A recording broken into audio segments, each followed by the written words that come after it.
اسلام کی بنیاد۔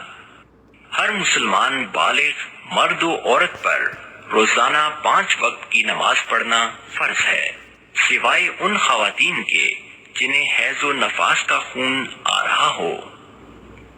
مسلمانوں کے لیے اللہ کا سب سے بڑا حکم نماز ہے۔ زکوٰۃ، روزہ اور حج کا حکم نماز کے بعد ہے۔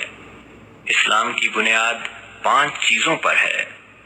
نمبر 1، کلمہ طیبہ۔ اللہ کے سوا کوئی اور عبادت کے لائق نہیں اور محمد صلی اللہ علیہ وسلم خدا کے بھیجے ہوئے رسول ہیں۔ اس کو کلمہ طیبہ یا کلمہ شہادت کو دل سے ماننا اور زبان سے اقرار کرنا۔ نمبر 2، نماز۔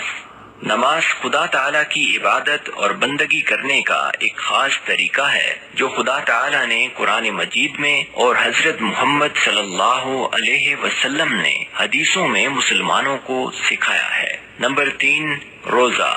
صبح صادق سے غروب آفتاب تک نیت کے ساتھ کھانے پینے اور نفسانی خواہش پوری کرنے کو چھوڑ دینے کا نام روزہ ہے۔ نمبر 4، زکوٰۃ۔ مال کے اس خاص حصے کو زکوٰۃ کہتے ہیں جس کو خدا کے حکم کے موافق فقیروں، محتاجوں وغیرہ کو دے کر انہیں مالک بنا دیا جائے۔ یوں سمجھیں کہ نماز، روزہ بدنی عبادت ہے اور زکوٰۃ مالی عبادت ہے۔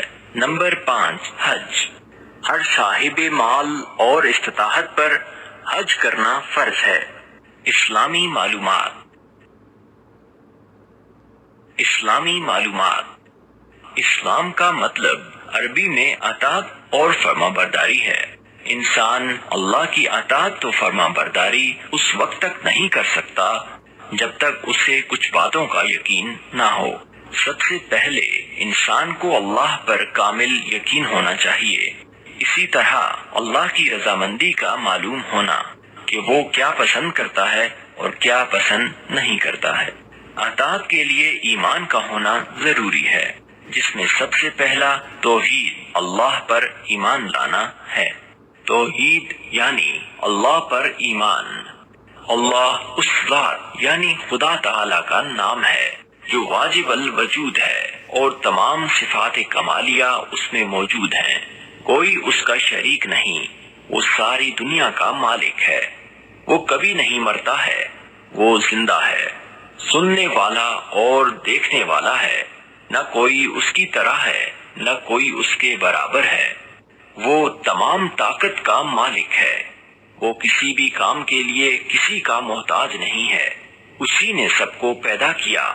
اسی نے زمین، آسمان، چاند، سورج، ستارے، جنات، انسان اور جانور، غرض یہ کہ تمام چیزوں کو پیدا کیا۔ وہی روزگار دینے والا، جلانے اور مارنے والا ہے۔ وہ نہ کھاتا ہے، نہ پیتا ہے اور نہ سوتا ہے۔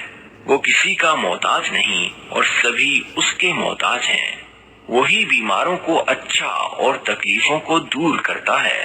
اس کی کوئی ظاہری صورت نہیں، اس لیے اس کی کوئی شکل و صورت نہیں ہے۔ اسے کسی چیز کی ضرورت نہیں ہے۔ وہ سب کی ضرورتوں کو پورا کرنے والا ہے۔ اس کے سوا کوئی عبادت کے لائق نہیں۔ اللہ ماں، باپ، بیٹا، بیٹی سب سے پاک ہے۔ اس کا کسی سے ناتا رشتہ نہیں ہے۔